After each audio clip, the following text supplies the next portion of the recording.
Olá, você que nos assiste, que nos acompanha, é sempre um prazer ter você com a gente aqui. Estamos encerrando o Evangelho Sinótico, Mateus, Marcos, Lucas e João. Né? Hoje é o último dia dessa série de mensagens, dessa série de estudos, e a gente vai ver como foi o processo de crucificação.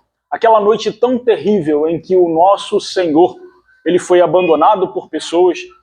Inclusive, ele foi abandonado pelo próprio Deus em um dado momento, e a gente vai falar sobre isso. E a minha pergunta é, você já se sentiu abandonado? Você já se sentiu rejeitado por alguém? Você já se sentiu preterido ou menosprezado? Pois é, nunca espere muito das pessoas, mas sempre espere o melhor de Deus. Então, assim, se hoje você se sente dessa forma, saiba que o nosso Senhor, o nosso Jesus, passou por tudo isso. E ele venceu, e eu tenho certeza que você vai vencer também. Então vamos lá, vamos começar. A gente não pode, obviamente, deixar de agradecer ao nosso Deus. Então vamos agradecer porque em tudo nós devemos achar um bom motivo para agradecer. Onde você estiver, agradeça comigo.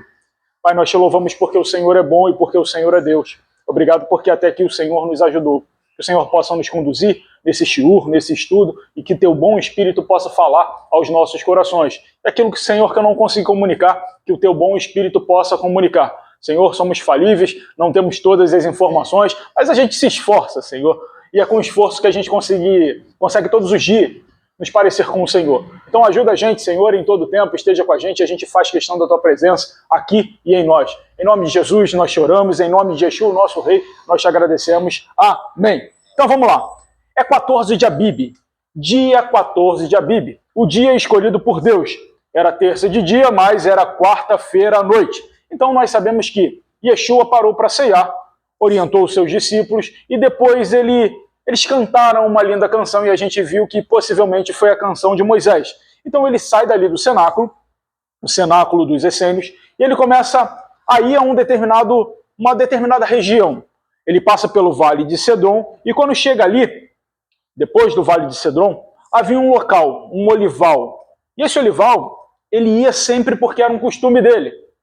Era um lugar onde se fazia prensa das azeitonas, para fazer o azeite. Então, havia um monte chamado Monte das Oliveiras que Jesus sempre se recolhia naquele local lá.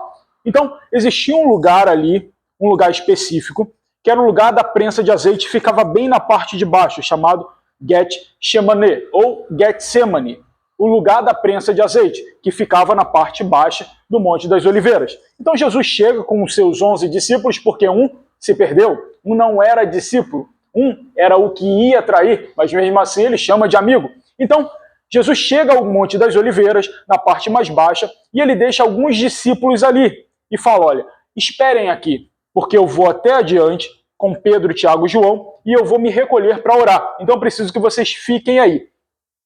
Só que no meio do caminho, quando ele pega Pedro, Tiago e João, os outros ficaram ali na parte de baixo do monte, na parte da prensa de azeite, no Getsemane, e Jesus sobe, e Yeshua sobe com Pedro, Tiago e João, um local mais acima do Monte das Oliveiras. Quando chega nessa parte, Jesus e Yeshua é tomado de uma angústia profunda. E essa angústia profunda, ele começa a dizer, olha só, eu estou numa tristeza mortal. Eu preciso que vocês, como os meus amigos mais próximos, que vocês fiquem por perto. Porque, imagina você, se você está passando por um momento de dificuldade, de angústia, aquele sentimento sem objeto, aquela tristeza, quem você quer ter perto? As pessoas mais próximas, as pessoas que você ama, as pessoas que amam a você. Processo de reciprocidade, para você se sentir acolhido.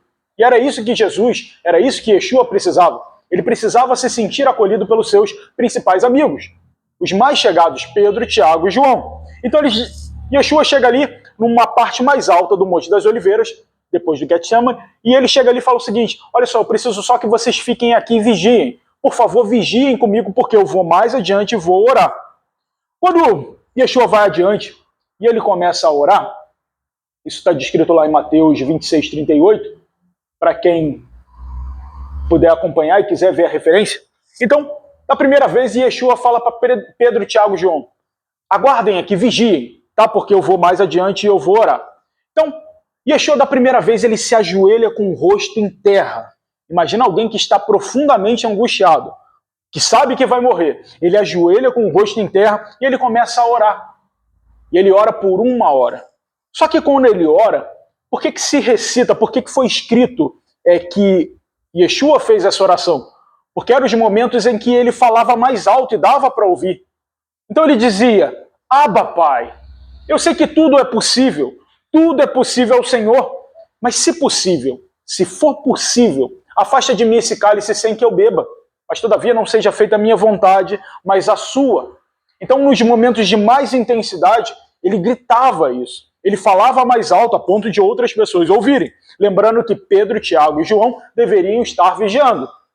Então, depois de 1 hora, Yeshua orando, ele volta para o local onde ele deixou Pedro, Tiago e João. Pedro estava dormindo profundamente, mas Tiago e João estavam sonolentos. Então, ele chega para Pedro especificamente e fala assim, poxa, Pedro, você não pôde vigiar comigo 1 hora? Os outros estavam sonolentos, até porque eles acabaram de participar da ceia. Eles estavam de barriga cheia. Então, uma tendência natural, depois que a gente come, é o quê? Dar aquele soninho depois da refeição. Mas ali já era noite, já era madrugada. Eles saíam do cenáculo. Então, assim, Pedro dorme, ele não consegue vigiar. Os outros também não estavam conseguindo. Então, Yeshua fala para eles o seguinte, eu preciso que vocês vigiem, mas eu também preciso que vocês orem. Dessa vez eu não estou pedindo só para vocês ficarem aqui e vigiar, mas eu preciso que vocês vigiem e orem. Mas por quê? Qual o motivo? Porque o espírito pode estar preparado, mas a carne é fraca. A carne fraqueja. Então fiquem comigo, vigiem e orem, porque a carne é fraca. A carne é fraca, mesmo que o espírito esteja forte. Então eu preciso que agora, dessa vez, vocês vigiem e orem. Então, tudo isso para que vocês não caiam em tentação. Então Yeshua volta novamente e ora de forma intensa, a ponto de pedir a mesma coisa e se ouvir novamente o que ele pedir. Abba, Pai, eu sei que todas as coisas são possíveis, mas se possível, afasta de mim esse cálice sem que eu beba, mas todavia não seja feita a minha vontade, mas a tua. Então, Yeshua ora pela segunda vez, fica um tempo orando ali e volta. E quando ele volta, não mais Pedro estava dormindo, mas Pedro, Tiago e João dormiam. Imagina, você leva os seus amigos por uma questão de ajuda, uma questão de acalento. Acho que seria uma questão de proximidade, de familiaridade. E os seus amigos não conseguem atender suas expectativas. Por isso, nunca espere muito das pessoas. Espere sempre de Deus.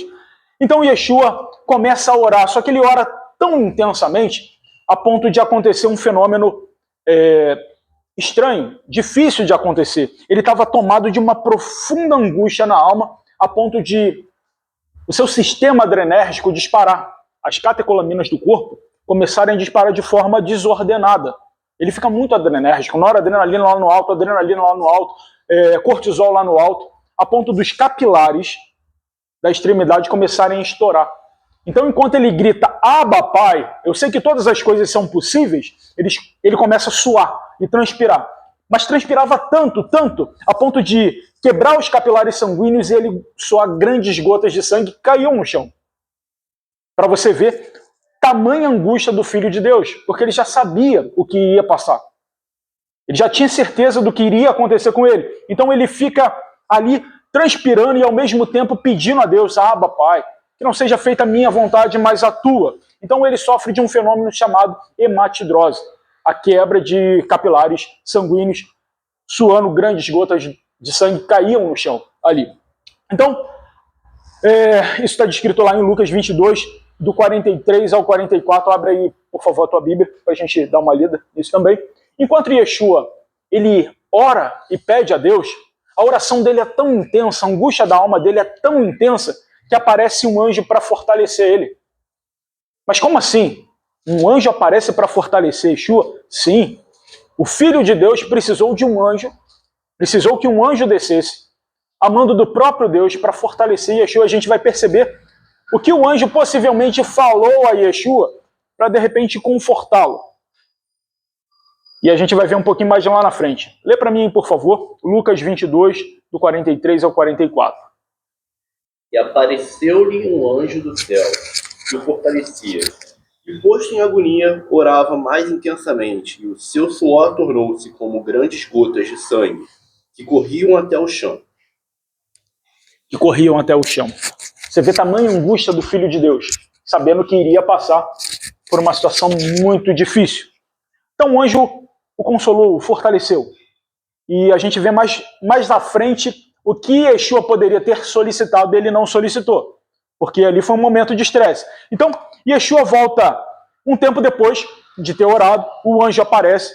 Mas por que dessa vez, mais uma vez, Pedro, Tiago e João perderam a oportunidade de ver uma coisa extraordinária, sobrenatural? Porque Yeshua volta e eles estavam dormindo. Eles estavam apagados. Então Yeshua dessa vez chega lá e fala assim, chama atenção. Olha só, prestem atenção. Vocês estão dormindo de novo? Eu pedi para vocês vigiarem e orarem, vocês estão dormindo de novo? Eles acordaram meio sem saber onde estava, o que dizer. Eles ficaram sem graça. Porque Yeshua fez uma solicitação, o Filho de Deus fez uma solicitação. E é o que acontece hoje. Às vezes o Espírito Santo te pede para fazer alguma coisa ou não fazer alguma coisa, e você fica inerte à voz do Espírito Santo. Isso é complicado, isso é muito difícil. Então eles não sabiam o que dizer. Então Yeshua volta e ora novamente e faz a mesma oração. Abba, Pai, eu sei que todas as coisas são possíveis, mas se possível, afasta de mim esse cálice sem que eu beba. Mas todavia, que não seja feita a minha vontade, mas a sua. Então Yeshua ora mais um pouco e volta pela terceira vez. E adivinha o que eles estavam fazendo? Estavam dormindo. Yeshua já havia chamado a atenção deles, pedindo para eles vigiarem e orarem, porque da primeira vez era só para vigiar, mas eles não conseguiram fazer isso. Então, dessa vez, Yeshua viu que era chegada a hora. Então ele brada, ele grita, vocês ainda dormem, descansam, chega, basta. Já chegou a hora em que o Filho do Homem, o Filho de Deus, será entregue na mão dos pecadores. Eles perderam a oportunidade de ver aquela visão extraordinária e agora é chamada a atenção por uma coisa que eles deveriam fazer e não fizeram. Está registrado lá em Marcos 14, 41. Então, Yeshua chama a atenção deles e fala o seguinte, Pedro, Tiago e João, agora que o Filho do Homem vai ser entregue na mão dos pecadores, levantem. Levantem, porque está chegando aquele que me trai. Aquele que me trai está chegando. Enquanto Jesus e Yeshua oravam, ali Judas já estava chegando no Getsemane. Mas como é que Judas conseguiu chegar ali no Getsemane? Da onde partiu a informação de que Yeshua estaria ali? Então vamos lá. Em primeiro lugar, eu acho que eu já falei para vocês que Judas era de Quiriote. Ou Judas, a palavra Judas Iscariotes é a junção de duas palavras. Ish significa homem. Então, Iscariote. Isha é mulher. E Esh é fogo. Tá? Então, Isha e Esh. Iscariote. Havia o ribeiro de Querite, lembra de Elias? Então, Judas morava naquela região ali, perto da região do ribeiro de Querite. Então, Judas, o homem de Querite ou de Quiriote, tá bom? Só pra gente saber. Então, Judas retorna possivelmente ao cenáculo, chega lá e pergunta o seguinte, mas Yeshua não estava aqui com os discípulos? Estava, mas ele falou que ia sair para orar com os outros discípulos. Ele disse que ia para o lugar que ele costumava ir, sempre. Ia para o Getsemane, ia para o Monte das Oliveiras. Judas chega ali sozinho no cenáculo dos essênios. Então, tudo bem, eu já sei onde é a informação. Só que com ele, na retaguarda estavam os guardas do Sinédrio, alguns soldados romanos e também uma multidão. Por quê? Os fariseus e os judeus começaram a arrecadar pessoas ali. Sem contar que a cidade estava cheia. Estava cheia por conta da festa de Páscoa. Tá? Então, Judas, ele fica sabendo dessa informação no cenáculo e ele se desloca lá para o Monte das Oliveiras, lá para o Getsemane, no lugar da prensa do azeite de oliva. Então, Judas chega ali, com alguns soldados, a gente já viu isso aí, só que os judeus, eles influenciaram outras pessoas a partirem com varas, pedaços de pau, esse tipo de coisa, enquanto os soldados romanos estavam armados ali com suas espadas. Todos eles foram enviados pelo chefe dos sacerdotes, que na época era Caifás, um cargo político, porque ele não deveria ser o sumo sacerdote. Ele não era da linhagem de Levi, só podia ser sumo sacerdote aqueles que eram levitas, de preferência os Coanim, ou seja, os coatitas, da linhagem de Coate, porque tinha Coate, Gerson e Merari. Então, da linhagem de Coate, ou da descendência de Arão, seria o sumo sacerdote. Então, Judas, lembra que os outros discípulos ficaram na parte de baixo do Monte das Oliveiras? Judas passa por ele e pergunta, cadê o mestre? Ah não, está lá orando, na parte superior. Levou também Pedro, Tiago e João.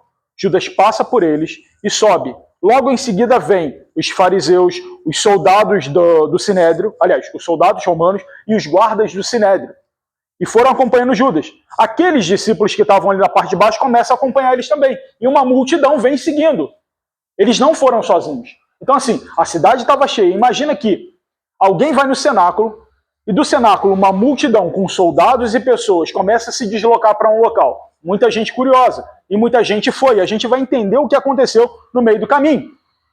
Quando aquela multidão chega onde Jesus, Tiago, João e Pedro estavam, ele vê, Yeshua vê de longe e fala o seguinte, quem é que vocês estão procurando? E eles respondem, nós estamos procurando Yeshua de Nazaré. Então, Yeshua prontamente diz, sou eu. Quando ele diz, sou eu, Yeshua, Jesus de Nazaré, o que alguns fazem? Lembra que estava uma multidão? Alguns vão embora. Falam, não, Jesus não, eu já vi ele dando ensino, eu já vi ele curando, eu já vi ele pregando, eu já vi ele fazendo algumas maravilhas. Então aquela multidão curiosa que estava ali, aqueles curiosos, eles começaram a sair.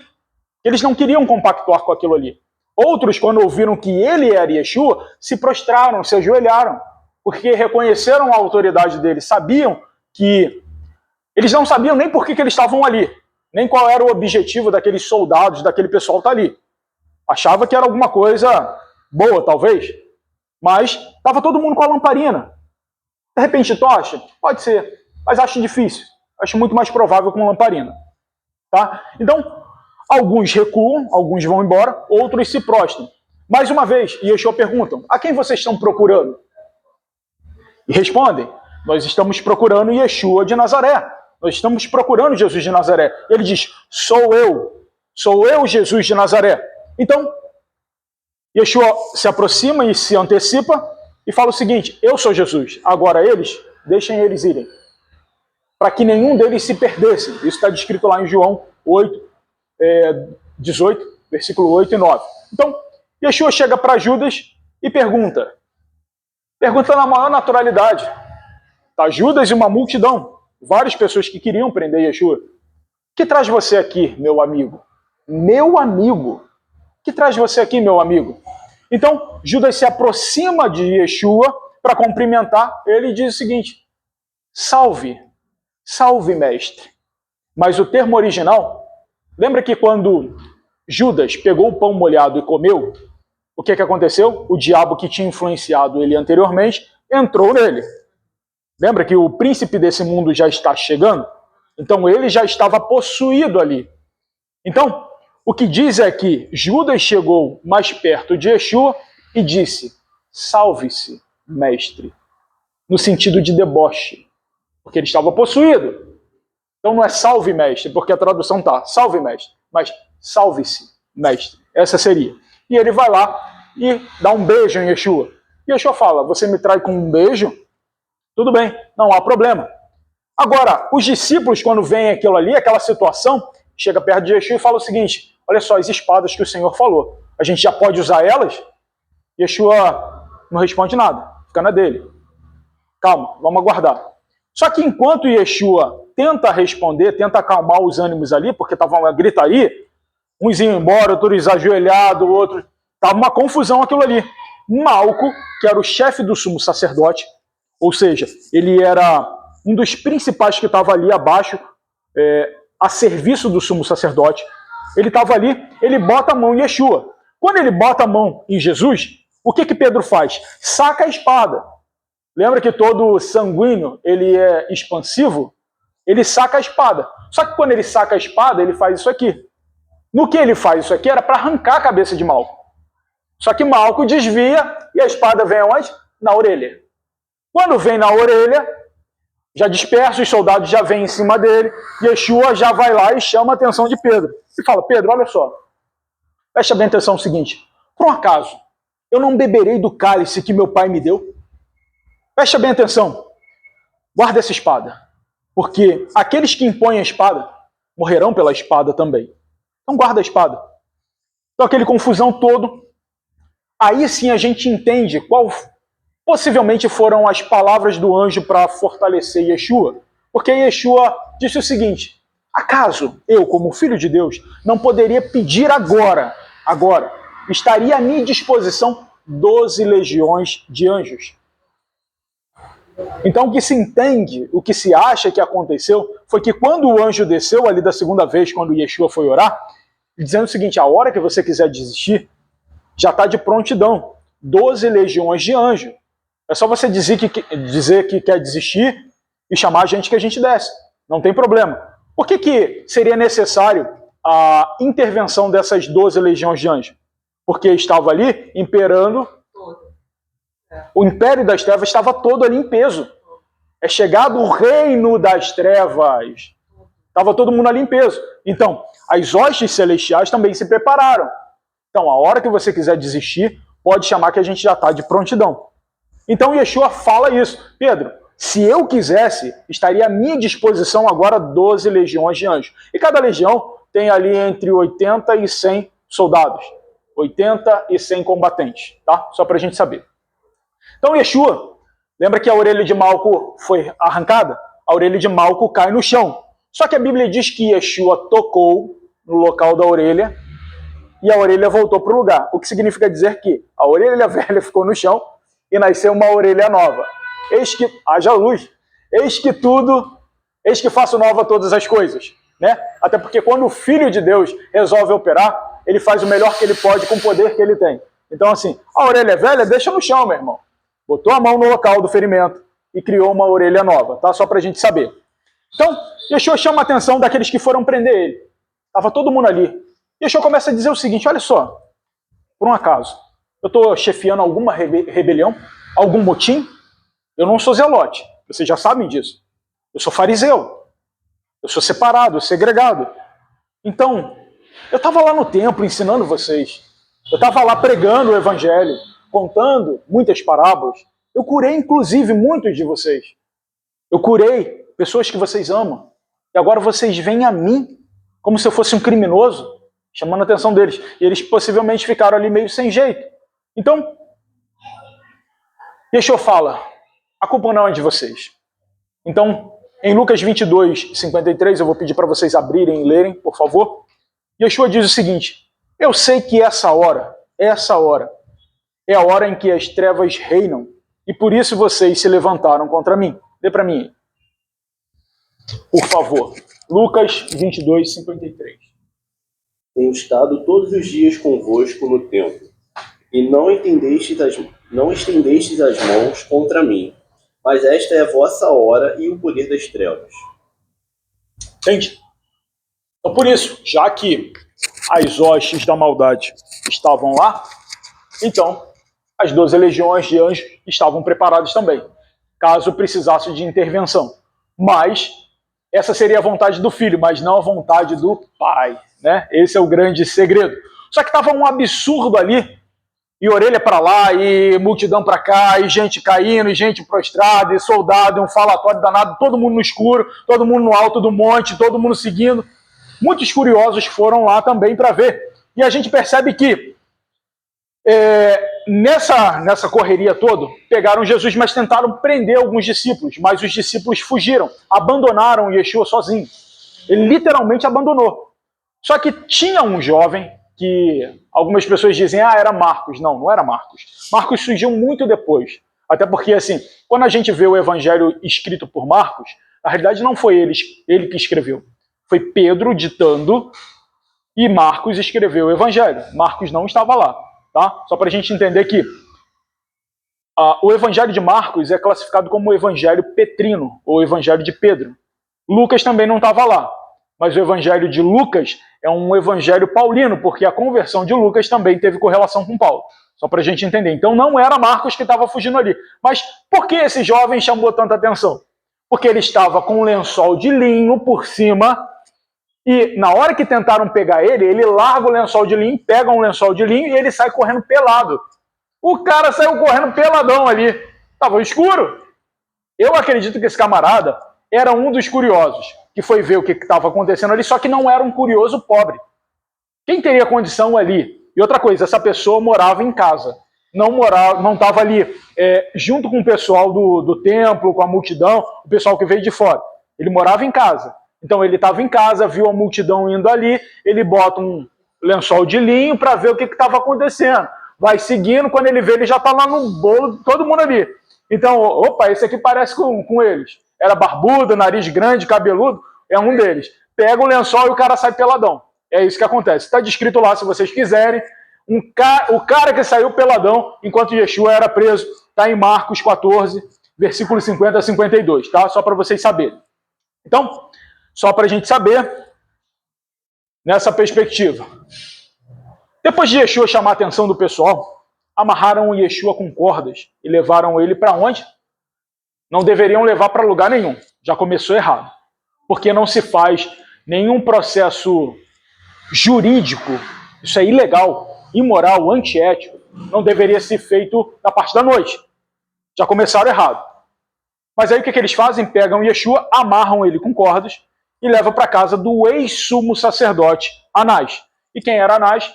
Alguém da linhagem de Levi, que era o ex-sumo sacerdote, mas ainda tinha influência política e religiosa ali. Então eles levam para a casa de Anás para poder fazer o primeiro julgamento.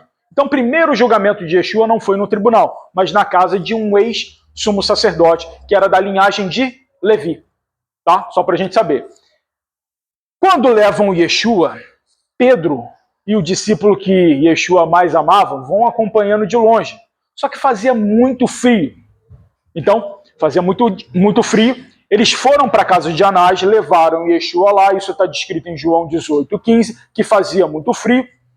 E o outro discípulo, a quem Yeshua tanto amava, e ele registra dessa forma, consegue passar pelo portão de Anás, porque ele já era conhecido do ex-sumo sacerdote. Então ele passa livremente, como se nada tivesse acontecendo. Olha lá, João bonitão passando no portão da casa de Anás, depois que Yeshua entra, amarrado, com cordas, ele passa. Só que Pedro é barrado no portão. Aí quando Pedro é barrado do lado de fora, o que João fala? Chega para a porteira, porque era uma mulher, uma administradora, e fala o seguinte: pô, libera o cara aí, que ele está comigo. Tá? Então ela vai e libera. Essa encarregada de Anás libera a passagem de Pedro. Mas até então era só João que tinha sido liberado para entrar no pátio. Ok. Então chega ali no pátio, algumas pessoas que vieram, foram lá prender Yeshua, entram os soldados romanos, ficam ali próximo porque eles não poderiam entrar na casa do ex-sumo sacerdote, porque eles eram impuros, então eles ficaram onde? No pátio. Só que no pátio eles pegaram e acenderam uma fogueira, porque estava muito frio. Quando eles acendem essa fogueira, o que acontece? Pedro se aproxima. Pedro era sanguíneo. Uma tendência natural de todo sanguíneo é abrir o diálogo com muita facilidade. Então, pô, tá frio, né? Já chega, já vem conversando, finge que nada está acontecendo e ele começa a se aproximar daquelas pessoas ali.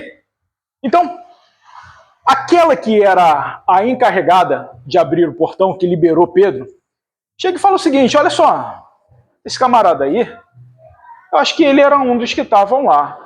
Acho que ele estava junto com o Nazareno. Então, Pedro olha e fala: não, você está enganado, não era eu não. Não faço a mínima ideia de quem ele seja. Tá? Tudo bem. Chegando lá dentro, Anás faz o primeiro interrogatório.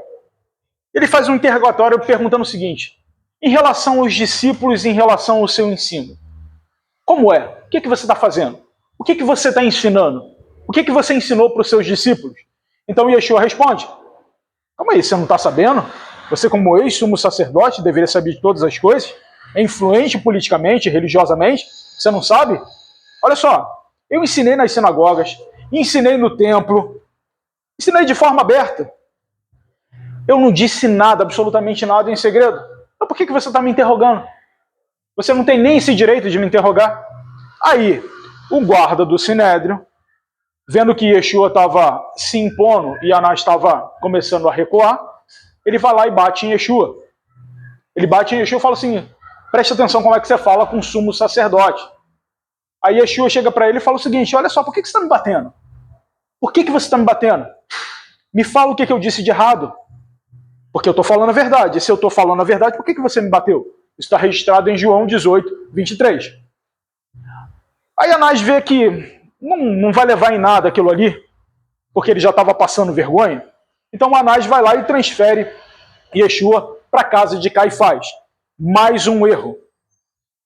Mais um erro jurídico. Um judiciário na parte da noite, perto de festa, tudo errado. Então, Anás diz que, não, leva ele para a casa de Caifás. Em direção ao portão de saída da casa de Anás, essa encarregada vê Pedro de novo. Aí ela afirma, porque até então ela só tinha comentado, mas aí dessa vez ela afirma. Ela vê Pedro e explana. Olha só, esse camarada aí, que está aquecendo no fogo com vocês aí, perto dos guardas romanos, porque eles não podiam entrar, ele estava com o Nazareno que estava lá dentro, tá? Ele está com o Nazareno lá. Aí Pedro se afasta um pouco, não, calma aí, não é nada disso não, tá? Ele se sente coagido e começa a negar. Eu não conheço esse camarada, eu não faço a mínima ideia de quem ele seja. E Pedro começa a negar. Uma hora mais tarde, alguns disseram para Pedro, olha só, com certeza, camarada, acho que você está falando besteira. Você chegou aqui, está se aquecendo, você abriu o diálogo aqui, mas você fala muito. Você fala muito, e todo sanguíneo tem uma tendência natural a falar. Faz piada de tudo, acha tudo engraçado, enfim, é um cara que ele é enturjão, ele tem uma facilidade enorme de entrar nos lugares, e ele fala muito. Então os caras falaram o seguinte, camarada, já deu, né? O teu sotaque te condena, que você é um deles. O teu sotaque, a forma de você falar, te condena. A forma que você está falando aqui, talvez estivesse explicando alguma coisa, está te condenando. Você é um deles. Então Pedro, com raiva, ele começa a resmungar e começa a sair, e inclusive ele amaldiçoou os caras, como se ele tivesse certo, o bonzão, e os caras tivessem errado. Os caras só falaram a verdade. Então Pedro começa a jurar dizendo que não conhece Yeshua. Enquanto Pedro ainda falava, lembra que Yeshua saiu de lá da onde estava Anás? Yeshua vem amarrado e o galo canta 2 vezes. Yeshua olha para Pedro, o olhar do mestre encontra o olhar do pescador e ele não fala absolutamente nada e continua andando amarrado. E Pedro lembra daquilo que ele havia falado. Antes que o galo cante 2 vezes, você vai me negar 3 vezes. Então Pedro, ele sente as palavras de Yeshua, mesmo que ele não tenha falado nada, somente com o olhar, porque o corpo fala, né? Somente com o olhar. Então, como se dissesse, eu te avisei. Então Pedro lembra das palavras de Yeshua, sai do pátio e chora amargamente, tá? Isso está descrito lá em Mateus 26, 75, acho que é isso. Segundo interrogatório. O primeiro foi muito rápido, na casa de Anás, o sogro de Caifás. O segundo interrogatório já foi um pouco mais demorado. Levaram Yeshua para o palácio de Caifás, que ficava perto do templo. Então, numa extremidade ficava o palácio de Caifás, na outra extremidade ficava a Fortaleza Antônio, onde ficava o pretório, o local de juízo dos romanos. Então, levaram Yeshua para o palácio de Caifás, e lá se reuniu os mestres da lei e os líderes religiosos. Então o Sinédrio manda procurar, enquanto aquilo, tá para dentro? Ah, tá, melhor. Obrigado, Sinédrio. Vamos lá. Então, volta, aqui, melhorou. Então os mestres da lei, enquanto Yeshua estava sendo transportado, eles começaram a procurar algumas testemunhas naquela multidão ali, mas eram testemunhas falsas.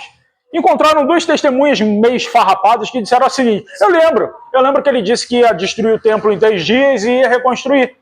Mas os depoimentos dessas testemunhas falsas eram incongruentes, eram incoerentes e eram desconexos.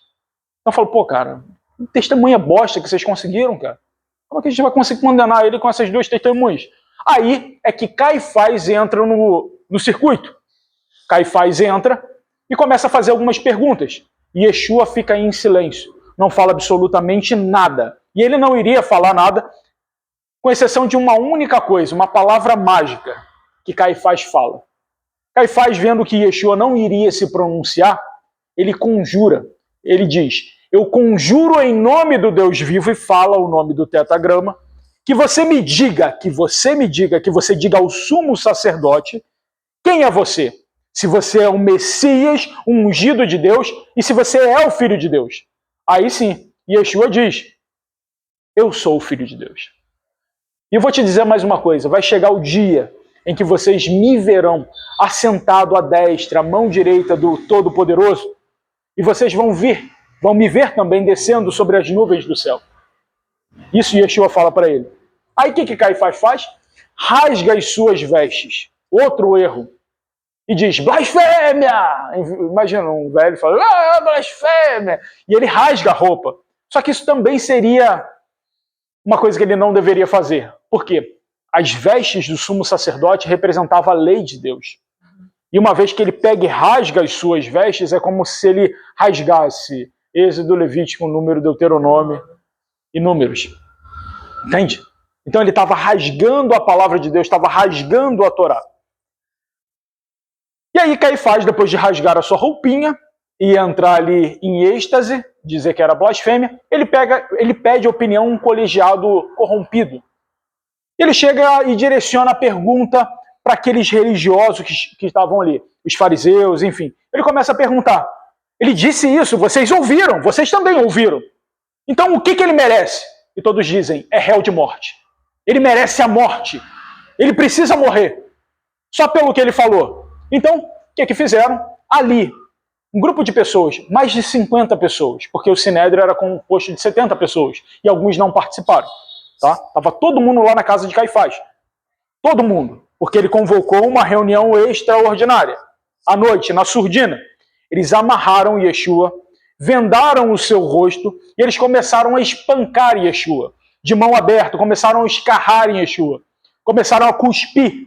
Eles batiam com socos e tapas. E eles diziam o seguinte, profetiza quem foi que te bateu. Quem é que está te batendo, Filho de Deus, Messias? Você não está dizendo? Yeshua não falava nada. Então, ele de olhos vendados, de mãos amarradas, ele é levado e conduzido pelos soldados. E os soldados levam ele do palácio de Caifás, dessa vez, não para um juizado, mas vai para a Fortaleza Antônio. E a gente vai perceber. Isso tudo era de madrugada, tá? Só para a gente saber. Quando Yeshua vai para a Fortaleza Antônia, para ser julgado, isso já era mais ou menos 6 horas da manhã. Só para a gente saber. Então, de meia-noite até as 6, ou quanto ele sofreu? Na mão daqueles que o acusaram injustamente. Terceiro interrogatório. Fortaleza Antônia. Então, do Palácio de Caifás para o Pretório, tribunal. O tribunal de Pilatos que ficava na Fortaleza Antônia. Então, uma multidão se reúne para ver o julgamento, até porque a cidade estava cheia. E era de manhã por volta das 6 horas da manhã, a gente já falou sobre isso, está em João 19:14. Levaram Yeshua amarrado. E estava amanhecendo. E naquele dia, o dia 14 de Abib, naquele dia, a partir das 6 horas da manhã ali, já era o dia do sacrifício do cordeiro. Alguns cordeiros eram sacrificados das famílias que tinham maior poder aquisitivo, eram sacrificados no templo. Outras famílias que tinham menor poder aquisitivo sacrificavam em casa. Tá? Mas alguns cordeiros seriam sacrificados a partir do meio-dia.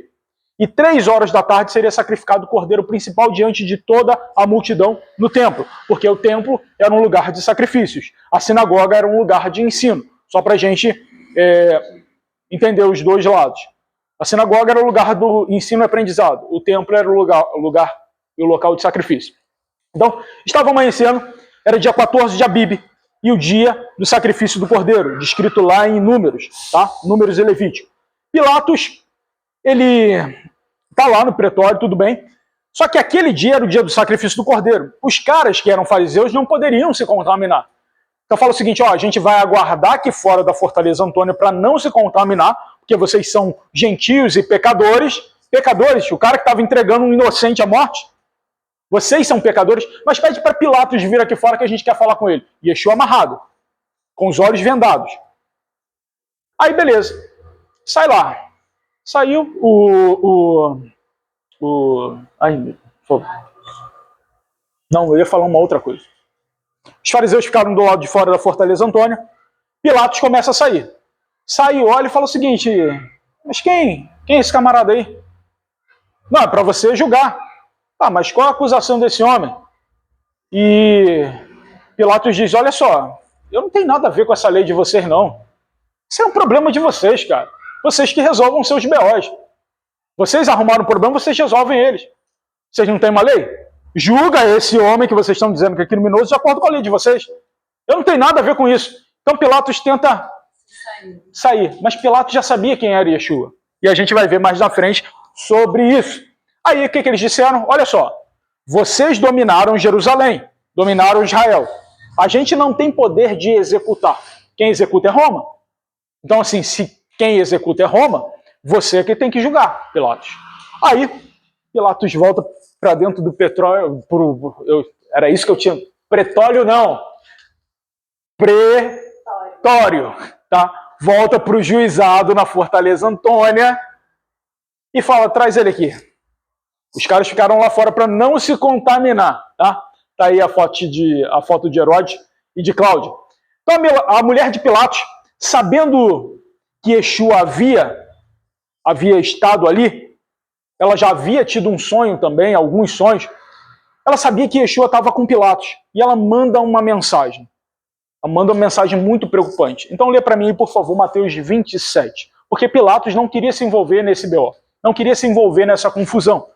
Ele foi induzido, coagido a participar disso. Então, 27, versículo 19. O que a mulher de Pilatos, com o pseudonome aqui de Cláudia, qual foi a mensagem que ela mandou para o seu marido Pilatos? Estando Pilatos sentado no tribunal, sua mulher lhe enviou esta mensagem: não se envolva com este inocente, porque hoje, em sonho, sofri muito por causa dele. Tá vendo? Ela já estava sofrendo com isso. Aí Pilatos faz algumas perguntas. Em primeiro lugar, ele, para tentar se safar, pergunta: camarada, você é galileu? Aí Yeshua diz: eu sou galileu, sim. Aí é como se ele dissesse assim: ainda bem, meu irmão, ainda bem que você disse que era galileu. Então Pilatos tenta dar um jeito de se livrar. Já houve o recado da mulher dele. Ele tenta se livrar. Ele fala assim: camarada, deixa eu te falar uma coisa, olha só. É jurisdição de Herodes. Eu não posso me envolver nisso, não. Já que ele é galileu, é jurisdição de Herodes. Faz o seguinte, como Herodes está na cidade, leva ele para lá, deixa que ele resolve isso aí. Ele queria se livrar de todo jeito. Então, levam Yeshua amarrado até Herodes.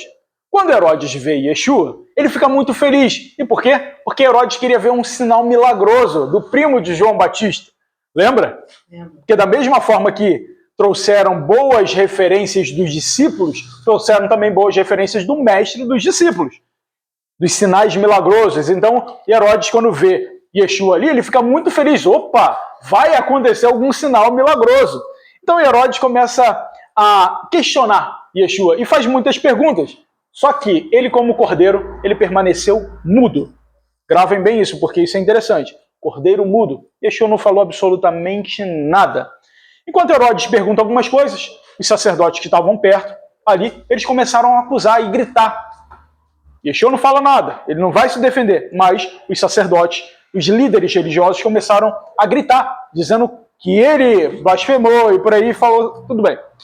Então, lê para mim aí, por favor, Lucas 23, versículo 11, para a gente ver. Porque, enquanto Yeshua permanecia quieto, como cordeiro, os líderes e sacerdotes, eles se portavam como bode. Porque o bode é que berra, o bode é quem dá chifrada, o bode é quem atormenta a vida dos outros. Né? Lê aí para mim aí. Então Herodes e seus soldados ridicularizaram-no e zombaram dele. Vestindo-o com um manto esplêndido, mandaram-no de volta a Pilatos. Percebe? Um manto esplêndido. A gente vai precisar saber e vai precisar lembrar dessa informação mais à frente. Então manda de volta para Pilatos.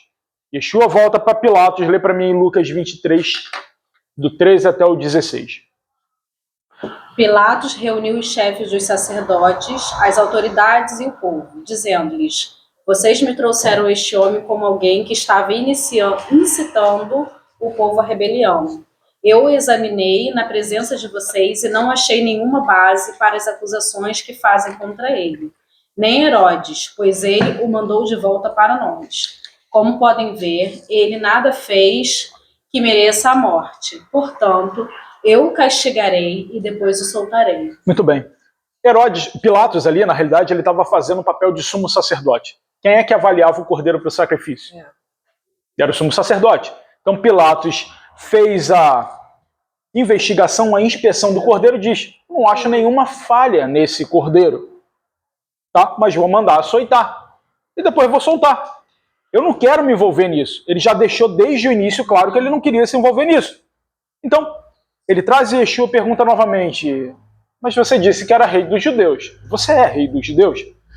Então, de tanto insistir, Yeshua diz: por um acaso você está me dizendo isso porque você quer me dizer isso? Ou você ouviu isso de alguém?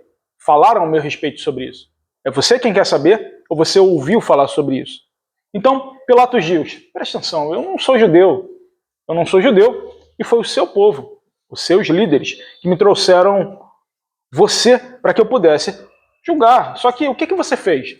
Eu não vi, eu já disse para eles que eu não encontrei nenhum tipo de falha, defeito.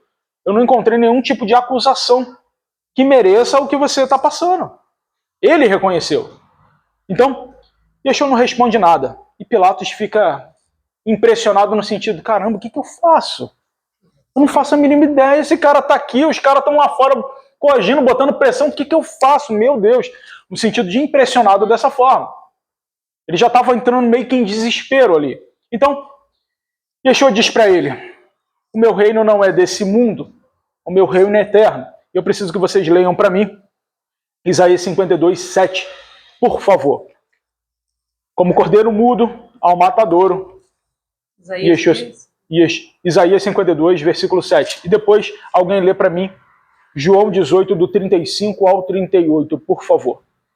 João 18. Como são maravilhosos as colinas, os pés... Não, calma aí, não. 52, 7.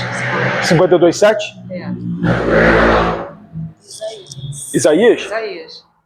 Não é isso? Termina de ler, vamos ver se é isso. Será que é 51? Pode ser, vê se é o 51. Ouve-me, vós que conheci a justiça, povo que tem a minha Não, Torá. não é isso não. Vê o 52. Como são maravilhosos sobre as colinas os pés do mensageiro Não, que não é isso anuncia não. boas novas. Com formosos pés daqueles que propagam a palavra de Deus. Não é isso não. Diz que como ovelha muda ao matador ele se portou. Tá? Era só para dizer isso. Lê para mim o 53, 7. Veio. Ele foi maltratado, humilhado, torturado, contudo não abriu sua boca. Agiu como um cordeiro levado ao matadouro, como uma ovelha que permanece muda na presença dos seus tosqueadores. Ele não expressou nenhuma palavra. Quer dizer, isso lá em Isaías. Exatamente. Isaías já havia falado sobre isso. Na realidade, Isaías descreve muitas coisas que aconteceram. É porque não dá tempo da gente explicar tudo. Porque tem muitos mistérios, então assim, a gente teria que ter um tempo para chorar junto aqui. Tá? É isso. Mas vamos lá. Lê para mim aí João 18, 35 até o 38. E depois Lucas 23, do 13 ao 16. João 18. Isso. Do 35 ao 38. Respondeu Pilatos: acaso sou judeu? Foram o seu povo e os chefes dos sacerdotes que o entregaram a mim. Que foi que você fez? Disse Jesus: o meu reino não é deste mundo. Se fosse, os meus servos lutariam para impedir que os judeus me repreendessem. Mas agora o meu reino não é daqui. Então, você é rei? Disse Pilatos. Jesus respondeu: tu dizes que sou rei? De fato, por esta razão nasci e para isto vim ao mundo, para testemunhar a verdade. Todos os que são da verdade me ouvem. Lembra, meu reino não é deste mundo, e se eu quisesse, os meus servos estariam aqui. 12 legiões de anjos, tá? Só pra gente saber. Empiricamente estava escrito isso. Agora Lucas 23, 13 ao 16. Porque Pilatos tenta ajudar Yeshua. Ele não queria fazer isso. Lucas 23, do 13 ao 16, por favor. Então Pilatos, convocando os chefes dos sacerdotes, todos os demais autoridades judaicas e o povo, respondeu-lhes: entregaste-me este homem como amotinador do povo. Todavia, tendo interrogado na vossa presença, nada constatei contra ele, dos crimes que acusais. Tampouco Herodes encontrou alguma falta nele, pois Nolo mandou de volta. e não existe nada digno de morte realizado por ele. Portanto, após submetê-lo a açoites, libertá-lo-ei. Era isso. A ideia dele, olha, eu preciso me livrar desse problema, não quero me envolver, eu vou açoitar ele e solto ele. Era isso que ele ia fazer. Esse era o plano de ação de Pilatos. Então, Pilatos manda açoitar e os soldados romanos levam Yeshua para dentro do pretório. É difícil falar isso. Só que chegando lá dentro, já não eram uns poucos soldados romanos, mas era toda a tropa romana. Toda a tropa romana se reuniu para fazer aquela covardia com Yeshua. Eles foram covardes. Por quê? Yeshua não ofereceu nenhum tipo de resistência. Então o que eles fizeram? Em primeiro lugar, tiraram a roupa de Yeshua. Tiraram a roupa dele. Lembra que ele estava com um manto esplêndido, dado por Herodes. Tá? A gente não pode esquecer desse manto. Então, ele estava com um manto. Tiram o manto dele, esplêndido. Os soldados fizeram uma coroa de espinhos. E até hoje tem lá na Fortaleza Antônia as roseiras, que dizem que possivelmente foi daquele local que fizeram a coroa de espinhos, e cravaram essa coroa de espinhos. Não é aquela que a gente vê que pega aqui na cabeça, mas era como se fosse um capacete de espinhos, espinhos grandes. Então eles fizeram um amontoado de espinhos e colocaram na cabeça de Yeshua, ele sem as roupas. Colocaram uma vara na sua mão direita e começaram a ajoelhar, zombando. Salve, rei dos judeus. Depois pegaram a cana da mão dele e começaram a bater na cabeça dele. Começavam a bater na cabeça dele e começavam a esbofetear ele de mão fechada. Mas, enquanto batiam nele, havia uma resistência sobrenatural. E eu preciso que alguém abra para mim em Ezequiel, capítulo 3, do versículo 8 ao versículo 9. Porque enquanto batiam em Jesus, diz a profecia que o seu queixo era duro como uma rocha. O seu rosto era duro como uma rocha. Lê para mim. Ezequiel 3, versículo 8 e 9. Porém, eu tornarei você tão inflexível e endurecido quanto eles. Tornarei a sua testa como a mais dura das pedras, mais dura que a pederneira. Não tenha medo deles, nem fique apavorado ao vê-los, embora sejam uma nação rebelde. Viu? Entende? Seu rosto, a sua face era duro como uma rocha. Não precisa ter medo. Simples. Então já havia sido profetizado anteriormente. Então, cuspiram, escarraram, fizeram um monte de atrocidades com ele e tiraram a vara da mão, bateram na cabeça dele, cravaram a coroa de espinhos. Depois de fazerem isso tudo, tiraram o manto e vestiram novamente. Lê para mim Mateus 27, 31. E depois, aí sim, Isaías 53, 2 até o 4. Por favor. Enquanto isso, eu boto uma imagem para a gente ver. Porque havia o chicote romano, vocês estão vendo aqui, tinha o cabo de madeira, tiras de couro, e na ponta das tiras de couro tinha bolas de metal e pedaços de ossos. O condenado aos açoites, que eram 40 menos 1, ou seja, 39, para não ser tão cruel, 39 chicotadas, meu irmão, já é crueldade. Então, botavam a vítima, enfim, condenado aqui, nessa posição, e quando eles batiam nessa posição, primeiro de um lado, depois do outro. Primeiro de um lado, depois do outro, sempre nessa direção de cima para baixo, até revirar a pele desse condenado. Então, quando batia, aquela tira de osso cravava e quando puxava, arrancava, fazendo a exposição, principalmente dos órgãos vitais, aqui. Dava para ver os pedaços de pele arrancados. Porque tira de osso, bola de chumbo e sem contar o trauma. Ali já causava dificuldade para o condenado respirar. Só para a gente entender, tá? Leia para mim, por favor. Mateus o quê? Mateus 27, 31. Enquanto Isaías 53, 2, 4. Alguém já achou, Isaías? Então, lê Isaías. Lê, achou? Depois de haverem zombado dele, despiram-lhe o manto e o vestiram com suas próprias roupas. Em seguida, o levaram para ser crucificado. Ok.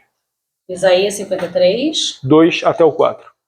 Ele cresceu diante dele como um broto tenro e como uma raiz saída de uma terra seca. Ele não tinha qualquer beleza ou majestade que nos atraísse. Nada havia em sua aparência para o que desejássemos. Foi desprezado e rejeitado pelos homens, um homem de dores e experimentado no sofrimento, como alguém de quem os homens escondem o rosto.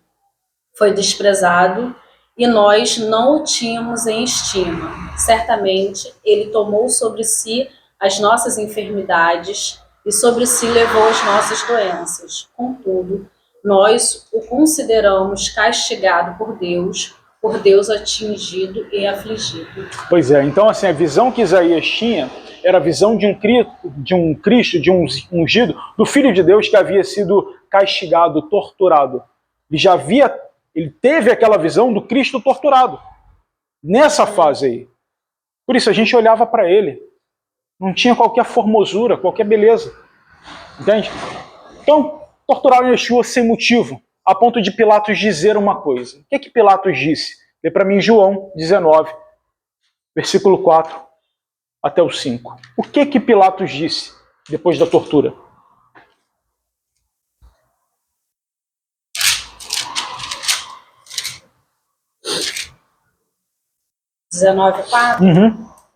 Mais uma vez, Pilatos saiu e disse aos judeus: Vejam, eu o estou trazendo a vocês, para que saibam que não acho nele motivo algum de acusação.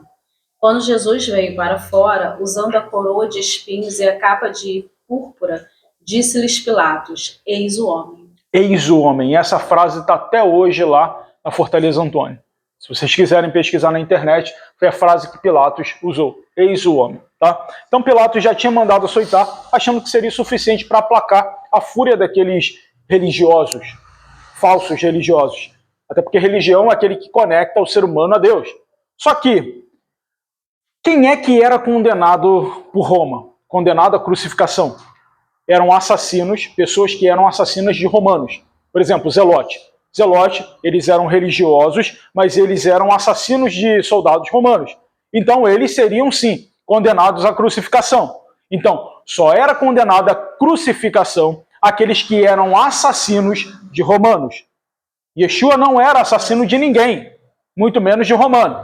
Então, quem foi condenado? Quem deveria ser crucificado? Um camarada que era filho de Abás. E a gente já sabe que Bartimeu, filho de Timeu. Então, o camarada que seria condenado, o filho de Abás, se chamava Barrabás. Mas esse não era o nome dele. Era o filho de Abás. Tá? O nome dele não era esse. Então, Barrabás seria condenado. Ele seria o assassino dos romanos, soldados romanos. Tá? Ele era acusado de rebelião, de motim, isso tudo está descrito lá em Marcos 15, 7. Então, Pilatos apela, dizendo, olha o seguinte, presta atenção, eu posso soltar o rei dos judeus e condenar o assassino, porque esse sim, esse merece, porque eu sei o que ele cometeu. Trouxeram para mim esse caso, eu já julguei e eu condenei ele à morte. Ele já foi julgado e condenado. Ele já estava condenado à morte. E todos nós já estávamos condenados à morte. Mas pelo sacrifício vicário de Cristo Jesus, nós temos acesso à vida eterna. Então, assim, o assassino era para morrer. Mas no lugar do assassino morreu um inocente. Então, Pilatos sabia que Yeshua tinha sido entregue por inveja. Os invejosos entregaram Yeshua nas mãos de Roma para que Roma executasse a vida de um justo. Então, ele tentou fazer uma espécie de manobra de substituição. Olha só, eu tenho o rei dos judeus, que eu julguei que não tinha nenhum aspecto para condenação, e eu tenho aqui também um assassino que eu já julguei e condenei esse camarada. Então, eu sei que nessa época, vocês têm um costume de dizer sobre libertação, época de Páscoa, de Pêssega, de passagem, né? Saída do Egito para uma terra. Eu sei disso. Então faz o seguinte, liberta o inocente, liberta o rei dos judeus. Pilatos falou sobre isso. Ele não queria crucificar Jesus. Tá? Então, primeiro Pilatos pergunta aos religiosos, olha só, eu tenho um assassino de romano condenado já, e eu tenho o rei dos judeus, que vocês estão dizendo que ele cometeu um crime. Quem vocês querem que eu solte? Escolhe aí vocês. Eles disseram, solta ele porque ele disse que era o filho de Deus. Quando os caras disseram o seguinte, solta ele porque ele é o filho de Deus, aí Pilatos se desesperou, falou, meu Deus, ele já falou que o reino não era desse mundo. Ele já teria ali, se o reino é desse mundo, ele teria também servos que não são desse mundo. O que eu faço agora? Aí ele falou assim, pô, cara, esses caras tão malucos, esses caras tão loucos, meu Deus. E ele é filho de Deus? Então, fazer o seguinte, cara, não dá não. Então Pilatos entra em desespero e ele pergunta para Yeshua, mas pergunta baixinho, cara, você tá vindo de onde? De onde você vem? Yeshua não fala absolutamente nada. João 19:10. Então Pilatos diz, você sabe que eu tenho autoridade para crucificar você e para soltar você. De onde você vem? Aí sim, Yeshua responde em grego, você não vai falar nada? Você não vai falar nada? Fale da onde você está vindo. Então Yeshua responde em grego, a sua autoridade sobre mim, hoje, foi dada pelo meu Pai. O meu Pai está no céu. Mas quem me entregou a você tem um pecado maior do que o seu. Isso está descrito em João 19:10-11. Lê para mim em Mateus 27, do 20 ao 26, por favor. E eu estou correndo aqui por conta do horário. Tá? A gente já deixou claro que estava muita gente tentando se esquivar ali. Vai, lê para mim. Todavia, os chefes dos sacerdotes e os anciãos influenciaram a multidão para exigir o livramento de Barrabás e a execução de Jesus. Então o governador entregou à multidão um dilema. Qual dos dois homens quereis que eu vos deixe livre? Exclamaram eles, Barrabás. Pois é, então assim, os líderes religiosos começaram a influenciar. O que os nossos líderes religiosos de hoje, desse século, têm feito com as multidões? Influenciando a condenar o Filho de Deus, a menosprezar a palavra de Deus para atender os seus próprios interesses. Tá? Só para a gente saber. Então, Pilatos, vendo que não ia sair nada dali, ele falou, cara, eu vou apelar para a multidão. Fala, gente, olha só, presta atenção, eu tenho aqui um assassino, matador de romano, e eu tenho esse aqui que eu não vi nenhum tipo de crime. O crime dele foi dizer que era rei dos judeus. Aliás, nem ele que disse, disseram que ele é o rei dos judeus. Então, como é costume de vocês estão na época de Páscoa, época de libertação. Quem vocês querem que eu solte? Barrabás ou Jesus? O assassino ou o que disse que era rei? Disseram que ele era rei. Então, influenciado pelos religiosos, eles disseram, solta Barrabás, crucifica a Jesus. E ele já ficou desesperado, mais desesperado ali, a mulher já tinha falado, ele tentou se livrar, tentou sair dali de alguma coisa, de algum jeito. Então, quando Pilatos ouve isso, ele para pensar e a multidão percebe. Então os religiosos começam a gritar, se você soltar Yeshua, você não é amigo de César. Se você soltar o rei dos judeus, você não é amigo de César. Então Aí ele para e diz a escritura que ele senta. Mas ele sentou de apreensão, de nervosismo. Ele senta. E quando ele senta na cadeira do juízo conhecido como pavimento de pedra, está descrito lá em João 19:13. Então ele senta no pavimento de pedra, que é a cadeira do juízo, e fala, tudo bem, traz o rei dos judeus. E aí ele não diz mais, eis o homem, ele diz, eis aí o rei dos judeus. E os judeus do Sinédrio gritavam, ele não é o nosso rei, Yeshua não é o nosso rei é César. Olha só a falsidade. Eis aí o seu rei. E os religiosos diziam, o nosso rei é César. Se você não crucificar ele, você não é amigo de César. Isso está em João 19:15. Pela terceira vez, Pilatos tenta argumentar com a multidão. Só que a multidão não deixa Pilatos falar. E Pilatos, ele fica mais nervoso, ele fica mais desesperado, por conta da pressão, ele fica mais coagido, e ele toma uma única atitude. Ele fala o seguinte, me traz uma bacia de bronze. Me traz uma bacia de bronze com água. Então, Pilatos, na frente de todo mundo, fala, eu lavo as minhas mãos do sangue desse inocente. Lê para mim em Mateus 27, do 20 ao 25. Eu lavo as minhas mãos do sangue inocente. Só para saber que, antes de você sacrificar o cordeiro, antes do sumo sacerdote sacrificar o cordeiro, ele lavava as suas mãos numa bacia de prata. Tá bom? Mas os chefes dos sacerdotes e os líderes religiosos convenceram a multidão a que pedisse Barrabás e mandasse executar Jesus. Então perguntou o governador, qual dos dois vocês querem que eu solte? Responderam eles, Barrabás. Perguntou Pilatos, que farei então com Jesus, chamado Cristo? Todos responderam: crucifica-o. Por quê? Que crime ele cometeu? Perguntou Pilatos. Mas eles gritavam ainda mais: crucifica-o. Quando Pilatos percebeu que não estava obtendo nenhum resultado, mas ao contrário, estava se iniciando um tumulto, mandou trazer água, lavou as mãos diante da multidão e disse: estou inocente do sangue deste homem. A responsabilidade é de vocês. Todo o povo respondeu: Olha isso. que o sangue dele caia sobre nós e sobre nossos filhos. Ele sabia o que estava fazendo. Exatamente. A multidão influenciada pelos religiosos manda matar um inocente, ainda assume sobre si a consequência, que o sangue desse homem caia sobre nós, recaia sobre nós e sobre os nossos filhos. Mal sabia o que eles estavam pedindo. Então Judas acompanha e vê tudo aquilo ali. Vê que Yeshua foi condenado. E ali, naquele momento, ele é tomado de remorso. Obviamente, depois que você faz uma série de cagadas, induzido e influenciado pelo próprio diabo, a tendência natural é que você só tenha dentro de si, só sobre dentro de você sentimentos ruins. É isso que o diabo faz. Ele vem, te induz, te influencia a fazer muitas cagadas, depois ele sai e só sobra ali sentimentos de tristeza, remorso, culpa e por aí vai. Foi o que aconteceu com Judas. E quando Judas se sente naquele sentimento de remorso, ele pega as 30 moedas, que era o valor referente a um escravo, ele vai até o templo, porque ele vê aquela condenação e vê os sacerdotes saindo, porque os sacerdotes não participam. Até a condenação eles viram, mas depois eles saem de lá e vão para o templo, porque havia o sacrifício do cordeiro. Então dali para lá já foi condenado, deixa. Então agora a gente volta. Judas vê, e ele vai atrás.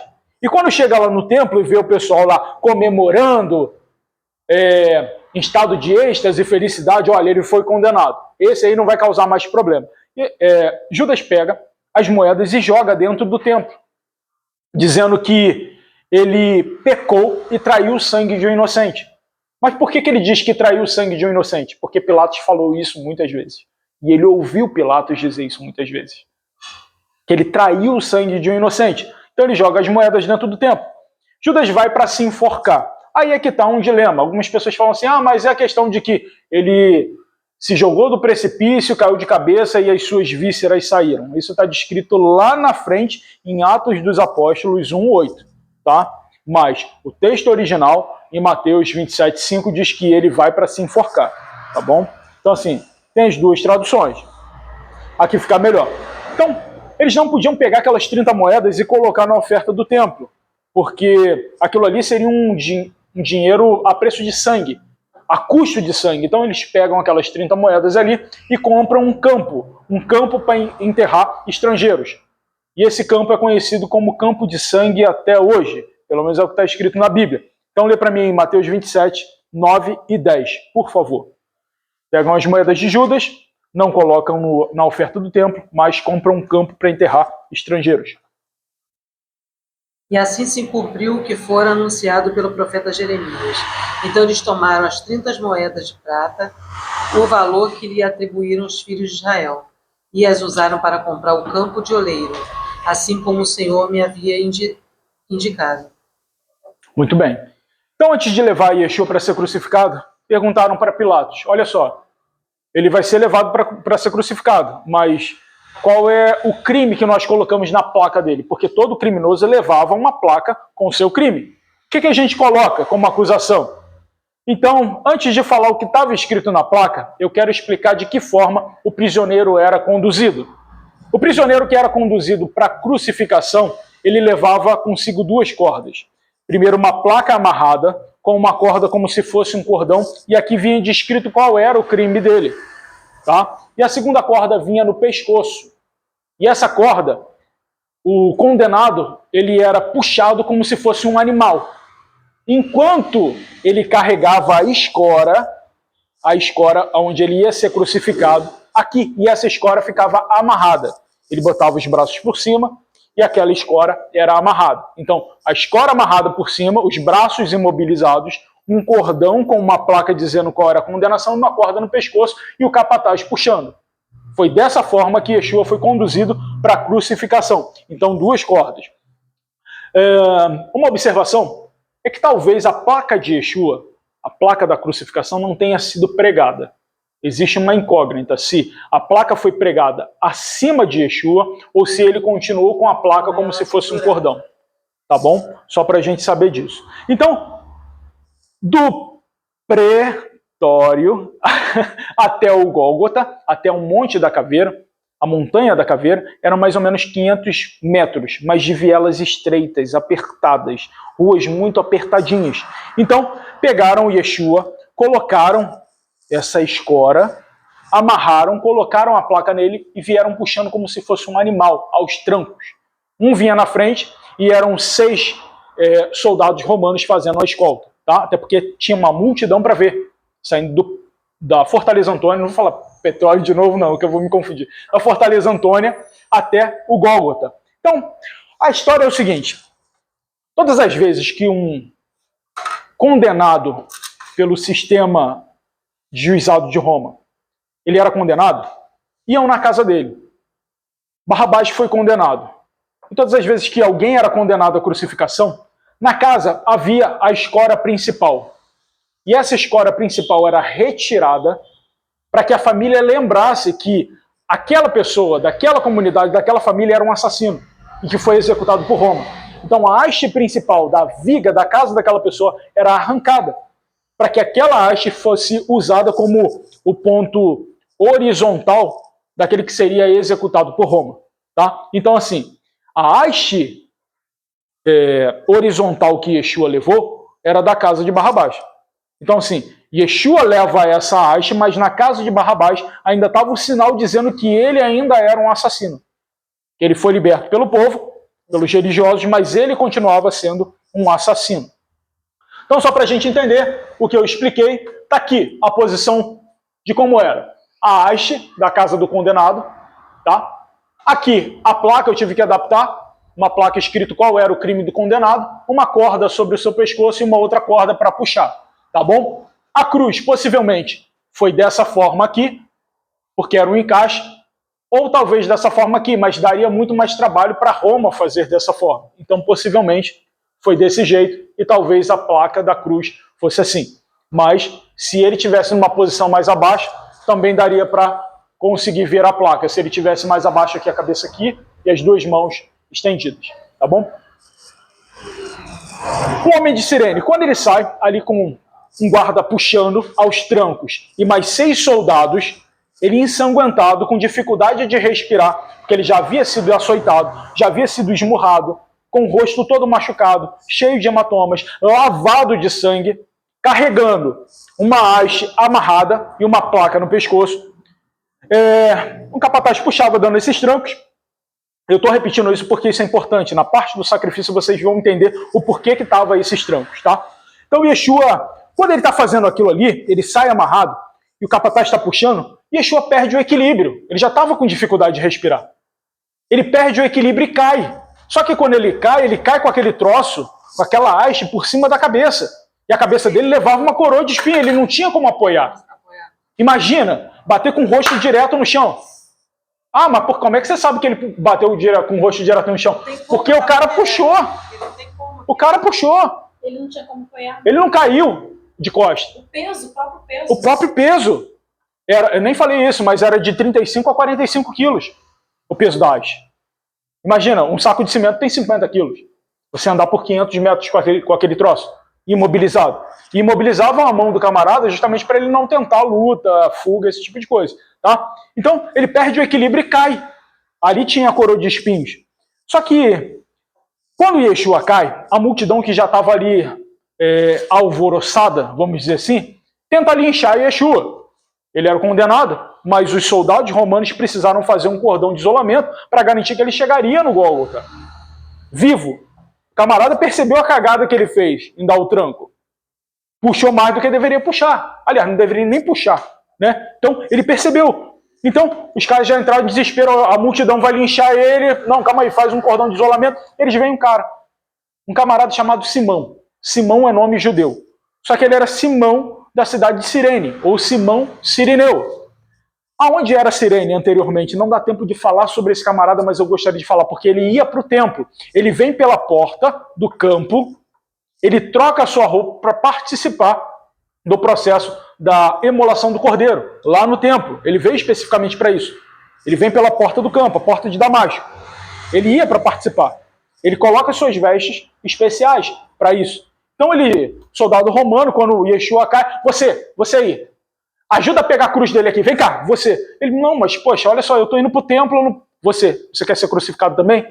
Então ele foi coagido a levar a cruz de Cristo. Então os soldados romanos, enquanto uns escoltavam para a multidão não linchar Yeshua e matar ele ali, o outro soldado romano ia tirando as cordas, pegou a haste, colocou nas costas de Simão o Cirineu, que estava vestido pronto para ir para o templo, e eles começaram a puxar Yeshua, só que dessa vez Yeshua está com as mãos livres, então ele começa a apalpar e começa ele começa a ter um pouco mais de equilíbrio ali. Ele vai em posição mesmo de ovelha, em posição de animal. Depois de 50 metros, que é o que ele aproximadamente caminhou, porque está lá na Via Crucis também, essa extensão, 50 metros, a cruz, a haste, né, da cruz, é voltada para Yeshua, porque Yeshua ali já melhora a sua consciência. Mas fato é que Simão Cirineu estava preparado para ir lá. Então, ajuda ele a levantar. Simão Cirineu pega e coloca, aliás, o soldado romano coloca a haste ali, e Yeshua bota a mão no ombro dele, isso tem um significado muito importante. Yeshua, com a mão ensanguentada, bota a mão no ombro direito dele para se apoiar, para levantar. Com a mão bota a mão no ombro, com a outra mão bota numa pedra que está até lá hoje, para ele poder se levantar. Simão Cirineu vem atrás de Yeshua. O capataz vem na frente puxando o pescoço de Yeshua para ele vir. Só que, qual é a curiosidade? Não daria nem tempo da gente falar isso. Quando os jovens estudantes iam pro estudar a Torá, então lá participar do Sinédrio, enfim, todas as vezes que eles eram rejeitados, vinha um rabino, apertava a mão dele e dizia assim, você foi reprovado, pode voltar para casa, você vai constituir família, vai trabalhar e vai servir a Deus, vai embora.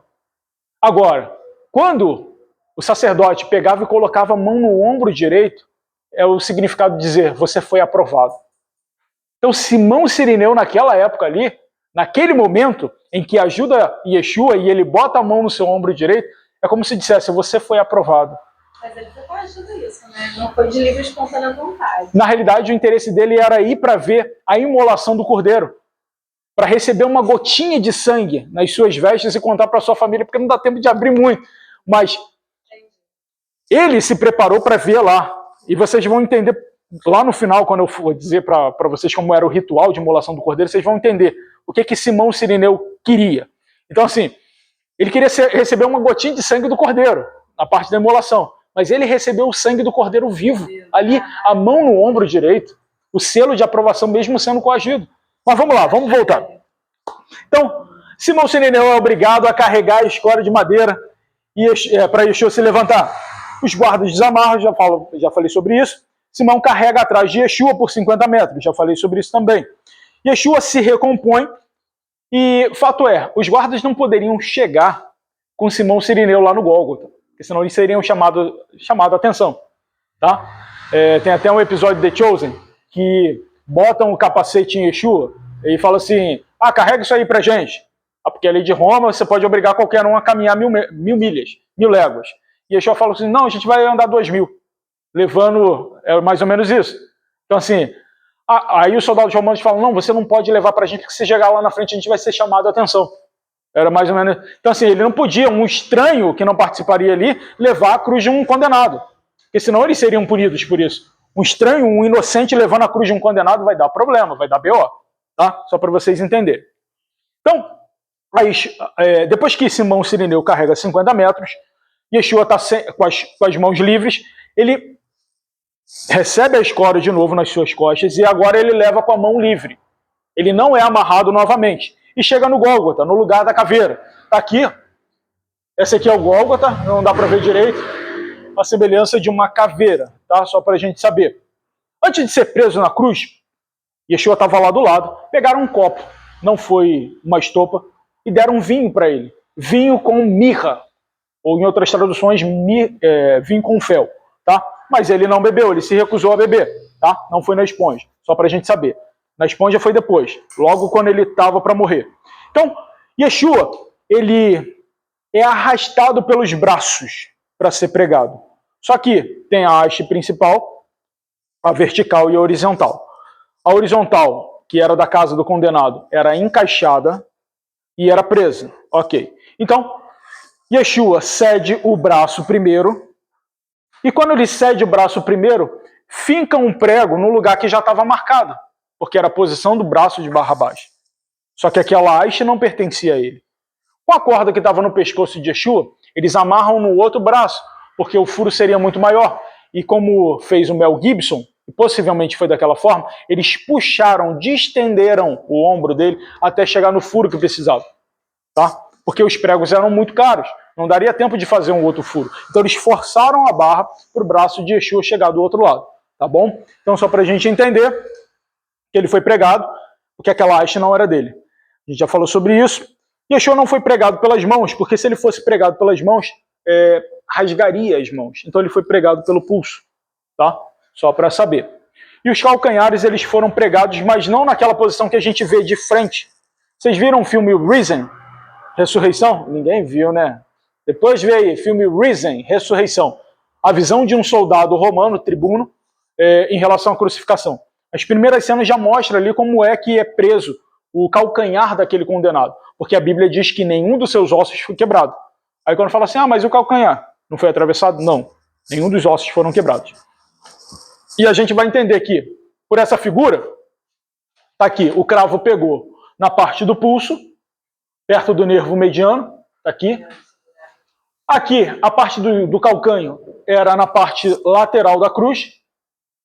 Tá aqui a parte mas não necessariamente nessa posição, porque senão ele teria que ser ao contrário. Mas os pregos presos pelo calcanho na parte lateral. Então seguia de longe quem? Maria Madalena, Salomé, Maria, mãe de Tiago, e Tiago mais jovem, e Maria, mãe de José. José, qual José? A mãe de José de Arimateia. Ela tem um papel super importante, porque ela é quem vai ser guia entre a casa dela e o sepulcro. Isso pouca gente fala, mas a mãe de José de Arimateia foi uma personagem muito importante, porque ela que conduziu as Marias. Foi e voltou várias vezes. Era ela que era anfitrião. Deus te abençoe. Então, ela foi seguindo de longe. Yeshua olha para elas e diz algumas coisas. Erguem ele na cruz. Yeshua olha para eles e diz alguma coisa. Algumas coisas parecidas com isso. Não chore por mim. Vocês precisam chorar pelo filho de vocês. Guardem suas lágrimas. É como se dissesse dessa forma. Vocês não precisam chorar por mim, mas chorem pelo filho de vocês. Lê para mim Lucas 23, 28 até o 31, por favor. Já falei que os membros do Sinédrio não acompanharam o processo da Via Crucis, ou seja, o trajeto da crucificação. Então, se eles não acompanharam, eles não leram a placa que foi escrita ou escrita a mando de Pilatos. Então, eles não viram, porque se viram antes, essa placa não estaria lá. Não estaria, tá? Lê para mim aí. Lucas 23. Isso. 28 até o 31, por favor. Jesus voltou-se e disse-lhes: Filhos de Jerusalém, não chorem por mim, chorem por vocês mesmas e por seus filhos. Pois chegará a hora em que vocês dirão: felizes as estéreis, os ventres que nunca geraram e os seios que nunca amamentaram. Então dirão as montanhas: caiam sobre nós, e as colinas cubram-nos. Tudo isso porque Jerusalém mais à frente seria invadida, tá? Mas não dá tempo da gente comentar. Então, quando Yeshua é erguido, ele é erguido à terceira hora, a hora terceira às 9 horas da manhã, o sangue de Yeshua começa a verter no madeiro. E eu preciso falar, o sangue de Yeshua verteu no madeiro. E aí, quando ele é erguido, é que os religiosos viram a placa. Não, calma aí, Herodes, tira essa placa, ele não pode ficar com essa placa aí, não. Mas o que leram na placa que estava escrita? O que estava escrito na placa? O que eles viram? O que estava oculto ali na placa? Então Pilatos manda escrever uma placa com um crime cometido por Yeshua, escrita em 3 idiomas, em grego, em latim e aramaico. Ok? Os membros do Sinédrio protestaram de forma veemente e pediram várias vezes, insistiram para tirar aquela placa de lá. Aquela placa não poderia estar lá, com a condenação de Yeshua. E Pilatos responde para ele: o que eu escrevi? Escrevi. Eu não queria crucificar ele. Quem crucificou foi vocês. Lembra que eu lavei as mãos? O que eu escrevi, escrevi, meu irmão. É como se dissesse. Deixa eu falar, não posso falar aqui.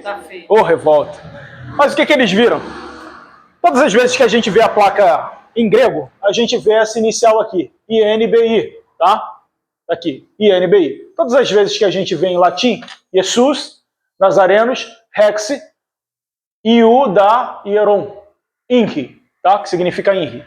Todas as vezes que a gente lê em aramaico, Yeshua, Hatzanari, Yuhemeler, Hayer-Hudim. Hayer-Hudim, isso. Yeshua, Hanatziri, Vu Hameler, Hayer-Hudim, isso. O que eles leram? O que eles viram que estavam em oculto? O nome do Todo-Poderoso. YHWH. Por isso que eles insistiram tanto para tirar a placa. Porque o nome do Todo-Poderoso estava cravado no madeiro junto com o Filho de Deus. Esse é um dos maiores mistérios, meu irmão. Deus não faz nada por um acaso. Depois de crucificarem, a tropa toda tirou a sorte para ver quem ficaria com as roupas de Yeshua. E dividiram as roupas de Yeshua em 4 partes. Ele foi crucificado nu. Expuseram a sua nudez. Então, a túnica de Yeshua não foi rasgada porque era uma túnica especial. Lembra? Uma túnica esplendorosa. A túnica que foi dada por Herodes. Ok? Então, era uma túnica que era uma única peça e não tinha nenhuma costura. Nenhuma costura. Isso está descrito lá em João 19, 23, 24. Quem pode ler para a gente aí, só para a gente saber. Então, nesse tempo, enquanto eles ficaram ali tirando sorte da roupa de Yeshua, eles estavam vigiando. Os mestres da lei, os sacerdotes, os religiosos estavam zombando lá de baixo.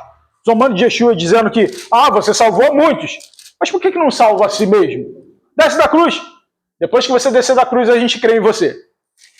E ele acabava influenciando também outras pessoas ali do povo. Os líderes religiosos influenciando o povo, inflamando o povo. Lê aí para mim. Após haver crucificado Jesus, os soldados tomaram-lhe as vestes e as dividiram em 4 partes, uma para cada um deles, sobrando a túnica. Esta, entretanto, era sem costura, tecida numa única peça de alto a baixo. Uma única peça. E a gente já sabe de onde veio essa túnica, né? Ok? Então os que passavam ali eram influenciados.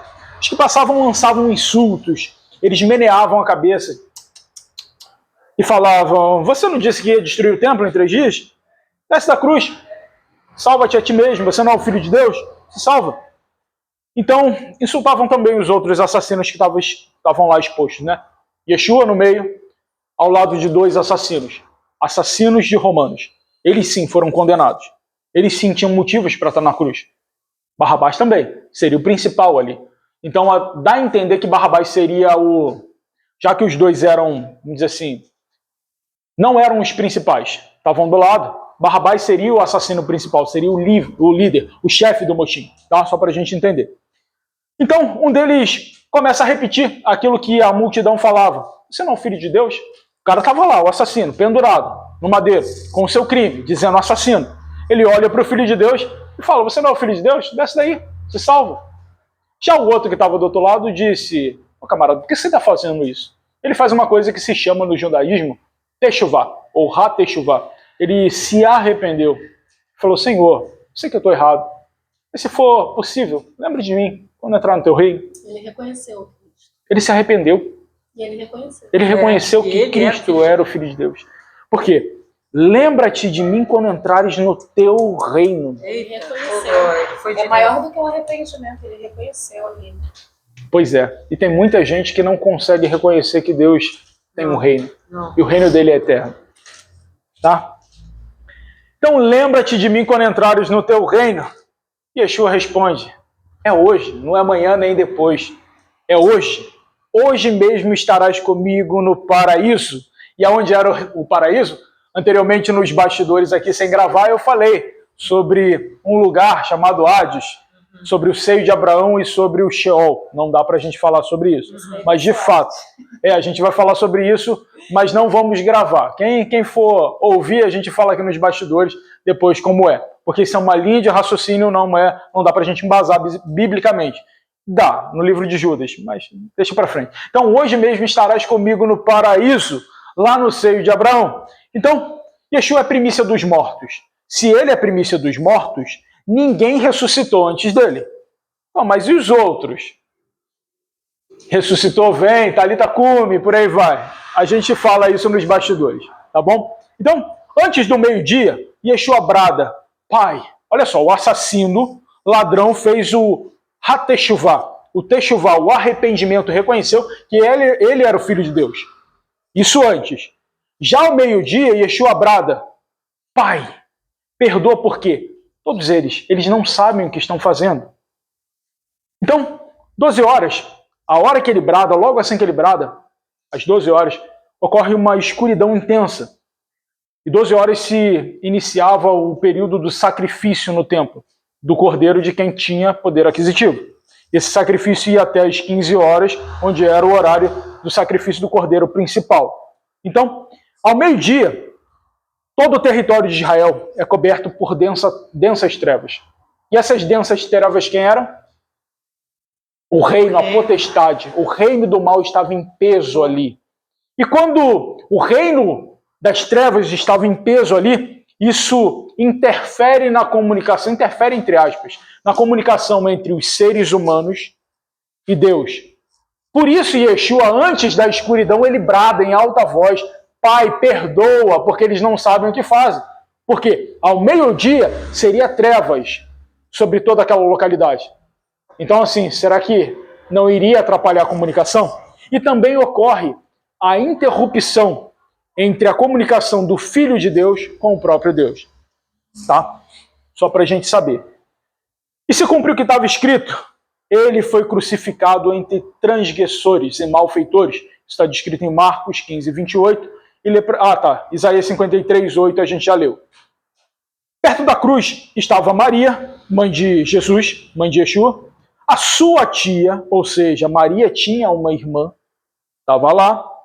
Maria, mulher de Cleopas. Maria Madalena. Estava aí. Lê para mim, por favor, João 19, 25.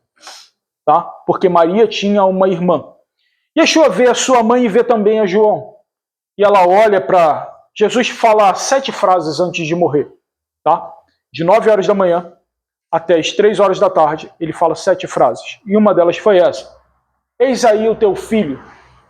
Ele fala para Maria, sua mãe. E fala para João. Eis aí a tua mãe. Como se dissesse o seguinte. Olha só, eu estou indo e eu preciso que você cuide dela agora. Eu preciso que a sua família, o seu pai Zebedeu, a sua mãe Salomé, acolham a minha mãe. Que deem assistência, principalmente no período de assentar, né? Por aí, vai lá, lê para mim. Perto da cruz de Jesus estavam sua mãe, a irmã dela, Maria, mulher de Clopas, e Maria Madalena. Ok? Então Yeshua diz, eu tenho sede. Isso era perto das 15 horas.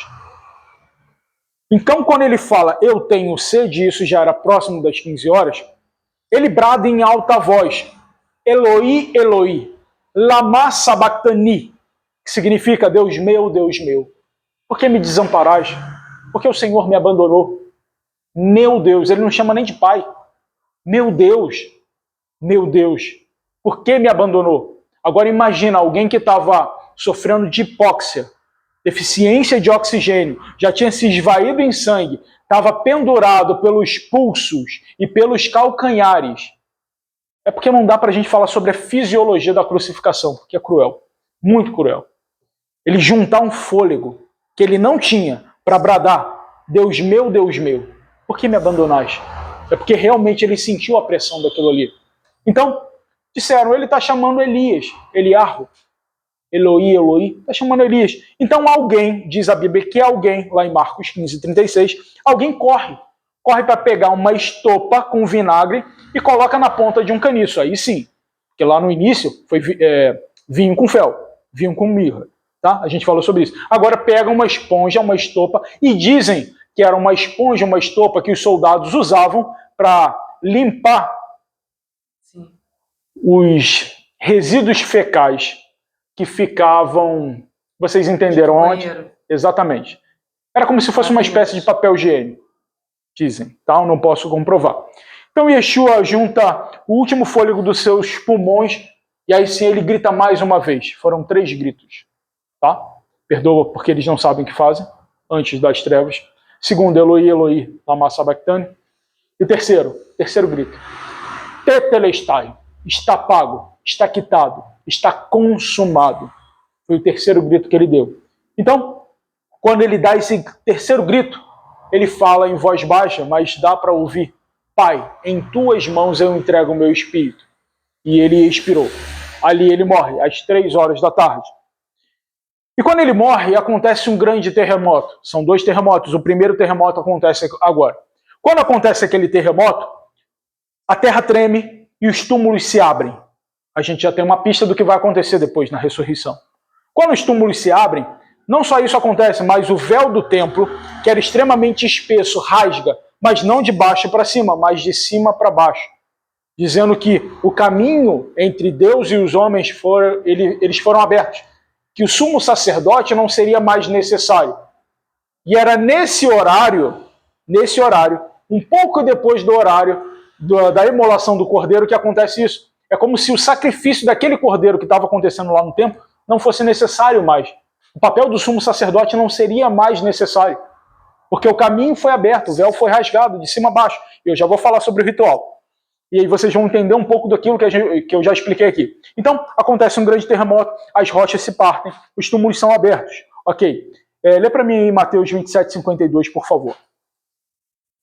Enquanto isso eu falo que o centurião que estava na frente de Yeshua e ouve isso tudo, ele dá um brado e diz, olha só, eu vi, esse homem realmente é filho de Deus. Só que quando ele fala isso, ele começa a influenciar outras pessoas a ponto da multidão dizer, realmente ele era o filho de Deus. E a multidão começa a bater no peito e aí ir embora, dizendo, ele era o filho de Deus, ele era o filho de Deus, a gente matou um inocente. Eles começam a se arrepender. Tá? Os sepulcros se abriram e os corpos de muitos santos que tinham morrido foram ressuscitados. Ok, muito bem. Então, por causa do centurião, por causa do que disse o centurião reconhece que ele era o filho de Deus, a multidão também reconhece, começa a bater no peito e sair daquele local de crucificação. Os judeus não queriam que os corpos ficassem ali, os 3 corpos, porque era um milagre, um prisioneiro, um condenado morrer em tão pouco tempo. Então, assim, esses religiosos foram até Pilatos e o centurião, pedir para o centurião, para quebrar a perna desses 2 condenados, para que eles pudessem morrer, na realidade, é para quebrar a perna dos 3, para que eles caíssem e morressem de insuficiência respiratória, e morressem também de ICC, insuficiência cardíaca congestiva. Então, era para eles morrerem dessa forma. Só que quebraram a perna dos 2 condenados, do que se arrependeu e do que não se arrependeu. E a Yeshua pegaram uma lança e perfuraram do lado, pegando toda essa parte de fígado, pulmão e coração, para ter certeza que de fato ele morreu. Ele foi transpassado pelos nossos pecados. Isso está descrito lá em Isaías 52:5, a gente já leu. Perfuraram o lado de Longino, o lado de Yeshua, e o que a gente percebe é o seguinte, que uma das ferramentas, uma das coisas que Hitler acreditava, era no poder sobrenatural da lança de Longino, que disseram que possivelmente era um soldado romano cego, ou que tinha deficiência visual, e quando perfurou o lado de Jesus, saiu água. E essa água atingiu os olhos de Longino e ele foi curado. Então, isso era a lança de Longino, a ponta da lança de Longino, era uma das coisas que Hitler gostaria de ter, tá bom? E nenhum osso foi quebrado, a gente já falou sobre isso.